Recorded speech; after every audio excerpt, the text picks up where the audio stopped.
עם מה אתם עולים למטוס? עם תיגב, עם טרולי או עם מזוודה?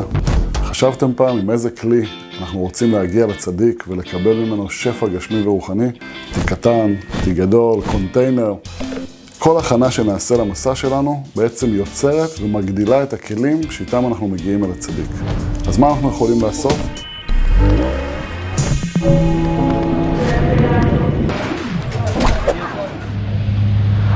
אז ברוך השם, אנחנו בדרכים, בדרך אל הצדיק. עצרנו פה לחלץ עצמות, נכון שהרכב נוח, אבל אנחנו כבר שעות נוסעים, וכנראה שיש לנו עוד כמה שעות גם עד שנגיע. רגע, דיברנו על זה שהדרך יוצרת כלים, אבל אני מרגיש שבירת כלים, לא יצירת כלים. אז זה מצוין, כי זה בדיוק הסוד שעומד מאחורי הדרך לצדיק.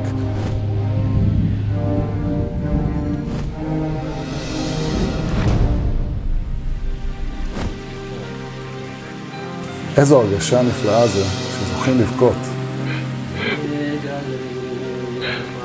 כזו התחדשות, כזו טהרה של הנשמה. אבל מה לעשות שזה לא כזה קל, ואנחנו כל כך רוצים ולא זוכים. למה? למה זה כל כך קשה לנו לבכות? מה יהיה עם כל המחשבות זרות האלה? כל הזמן רוצים להתפלל, רוצים ללמוד, מוטרדים, מוסכים, המחשבות רצות בפנים כל הזמן, מטרידות אותי, רצות לי בראש, יורים עליהם מכל הכיוונים. מה עושים? מסתתרים בממ"ד.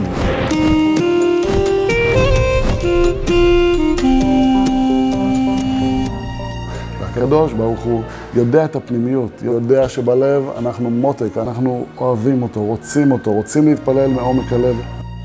והיא עולה עד לקדוש ברוך הוא לכיסא הכבוד. אז מה נעשה עם המחשבות זרות? מה עושים אז?